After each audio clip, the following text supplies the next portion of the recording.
Riwruok mar okinde ma pacho ka okang nowacho chuni nyaka Kenya obila mag piny mar Haiti. LSK kokalo kuom jakom mare wacho ni ok gima kare ng'eto mane ogo yalo checha chamita marango ni onge chik masir tero obila e piny mar LSK dwaro ni jatend piny koda apise duto mag sirkal ochiw luor ne katiba kendo luoro chike koriwo koda kang'eto mag doho ma Thurka. Ma timore ka jagoro mongirore migawo mar weche ma oko Korir Sing'oei to lando ni e thuolo mar ndalo manok mabiro chenro mar tero obila e piny Haiti biro timore ni mar winjruok e kind sirkand Haiti kod Kenya ne osetimore.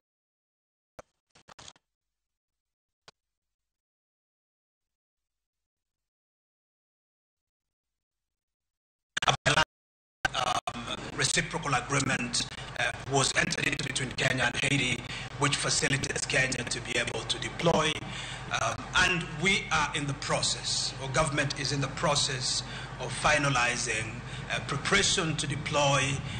I can tell you for sure that that deployment will happen in the next few days, few weeks.